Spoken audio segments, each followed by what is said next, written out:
Hi, I'm Steve Diggs. Welcome back to Insights. Great content at the speed of light.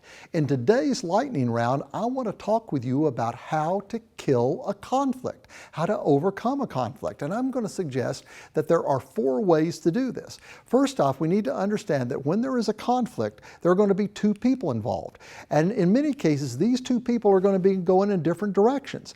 And also, in some cases, these people are very different types of people. So for the fun of this, let's let these 2 people be those different types. One of these people happens to be a task-oriented person.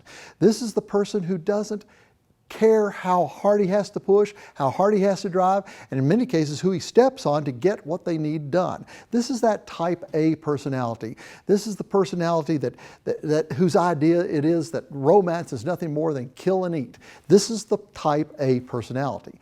On the other hand, and let's let this other person be this sort of person, there is the relationally driven person. This is the type B person. This is the person who doesn't mind if the airplane's crashing as long as everybody's enjoying the meal on the way down. This is a very different type of person. And when they have a conflict, they're going to approach it in 4 different ways. If the relationally driven person is in charge, typically, they're going to do one of 2 things. They're either going to try to circumvent, that is to try to get away from the problem, avoid the problem, just stay away from it. Or they're going to try to be cordial. They're going to go along to get along. Also, they're the people who are going to, in most cases, have the lowest keyed response, but in many cases the most turmoil within. However, if the type A personality is in charge of this conflict, it ain't going to be circumventing, it's not going to be being cordial. Now, this is going to become competitive.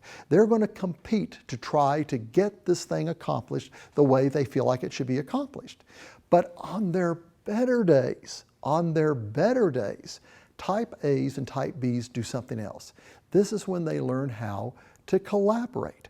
They learn how to communicate with one another because they want to make sure that they have killed a conflict. Now, all 4 of these approaches are legitimate up to a point, but all 4 of these need to be used by everybody in ways that will help everybody in the conflict, because we're not trying just to come to compromise. A lot of people think that conflict resolution is to come into a compromise, and sometimes that's as good as it's going to get. But in fact, our real goal is to come to consensus. That way we're both on the same sheet of paper going forward. I'm Steve Diggs. This has been Insights. Great content at the speed of light. I'll catch you next time.